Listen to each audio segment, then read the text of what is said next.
Salut à toi, grand pronostiqueur, et de retour sur la chaîne Corner Prono pour l'analyse du Loto Foot du mercredi 16 décembre.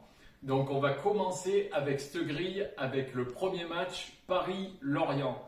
Alors là, autant sur la grille de ce week-end j'étais moins confiant, que là j'attends une réaction parisienne et je mets une croix simple sur les Parisiens avec une victoire de Paris. Ensuite, match numéro 2, plus indécis, on est sur du Rennes-Marseille. Alors là, c'est compliqué. Est-ce que ça va faire tourner de la saucisse autour du stade rennais en célébrant des victoires et en buvant du cidre? Ou est-ce que les Marseillais vont imposer leur touche et confirmer leur bon début de saison? Là, j'ai envie de dire, moi je mets le triple parce que j'ai pas envie d'hésiter. Match trop indécis, il peut y avoir les trois résultats, donc triple, simple.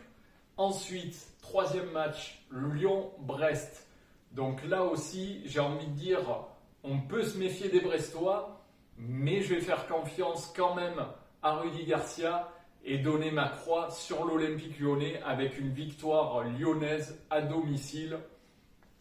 Match simple, croix simple, Lyon. Quatrième match, Monaco-Lens. Donc là, Lens fait un bon début de saison aussi, mais j'ai envie de dire, Monaco a perdu contre l'OM. Une réaction est attendue. Tu verras, j'aime bien jouer sur les réactions. Mais bon, je pense que Monaco va s'imposer. Donc je vais mettre encore une croix simple et privilégier l'équipe à domicile. Monaco, match numéro 1.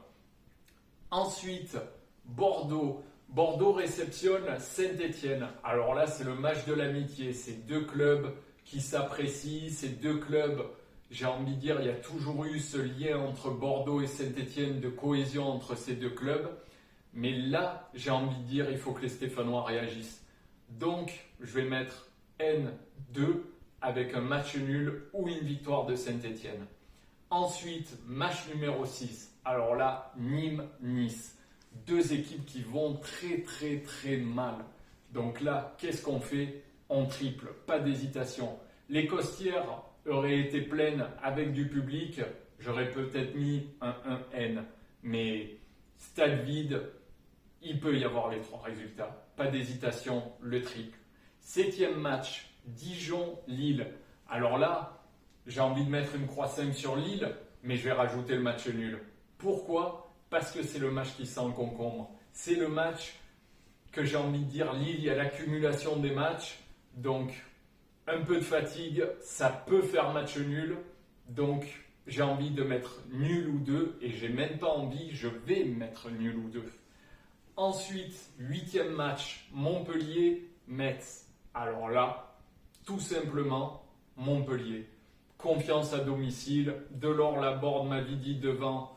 Ça fait des bons matchs, donc j'ai pas envie de me poser de questions. Je pense qu'il n'y aura pas de quiche dans ce match, jeu de mots avec Metz, mais Montpellier, simple, propre, efficace. Ensuite, Angers-Strasbourg. Alors là c'est un match compliqué. Là, quand on me dit Angers-Strasbourg, premier réflexe, je triple, je prends aucun risque.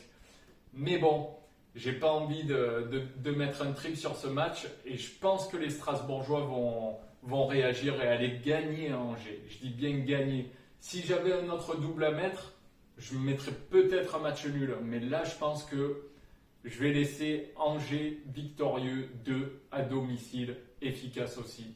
Ensuite, Reims-Nantes.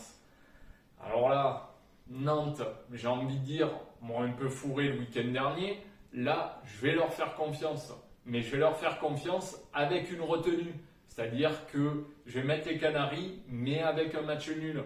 Pourquoi? Histoire d'assurer le coup. Donc, Nantes ou nul pour ce match-là. Ensuite, Inter-Napoli. Bon, alors là c'est compliqué aussi, mais je ne sais pourquoi. Comme une illumination, j'ai envie de mettre Inter simple, donc je mets Inter simple. Des explications, j'en ai aucune. Les deux équipes tournent bien actuellement. Je sais pas, un pressentiment, l'instinct. Donc je mets Inter. Ensuite, Barça, Real Sociedad. Alors là, Real Sociedad, très bon début de saison. Barça, très poussif avec un Messi qui a déjà la tête au Paris Saint-Germain, qui ne veut plus jouer à Barcelone, on le sait. Mais bon, j'ai envie de rester sur le Barça. Confiance au Barça. 1 sur le Barça. Ensuite, Leicester-Everton. Et bien alors là, comme contre Chelsea, j'ai envie de dire Everton, je te fais confiance Carlo. Aligne-moi la meilleure équipe. Leicester a gagné 3-0, c'est sûr, mais en face, il n'y avait personne. Donc, j'ai envie de mettre une petite surprise en mettant Everton simple à Leicester. Et ensuite, on finit par le Liverpool-Tottenham. Donc là, je vais être sincère, je vais être direct, je vais mettre Liverpool. Alors, pourquoi? Toujours la même question. Ben, c'est simple, Tottenham, je kiffais bien Tottenham quand il y avait Mauricio en cheval. Il me faisait des bonnes performances, ça jouait bien. Je suis moins un fan du Special One, je te l'accorde. J'aime moins Mourinho. Et je pense que Liverpool, après ce match nul à Fulham, doit réagir et a l'effectif pour réagir, contrairement à Tottenham. Donc voilà, tu as ma grille complète de pronostics pour ce mercredi 16 décembre. Et je te rappelle que Corner Prono te propose des pronostics. Après, si tu veux me donner mon avis, laisser un commentaire, choisir, toi tu me dis, bon ben moi je suis pas d'accord avec toi, Monaco-Lens, je vois les Lensois s'imposer, tout ça. Mets-moi-le en commentaire, partage, n'hésite pas. Je ne force personne, c'est juste mon avis, histoire de délirer un peu. J'espère que ça te plaît. Continue à t'abonner, continue à liker ma page. Et puis je te dis à la prochaine pour le débrief de cette grille.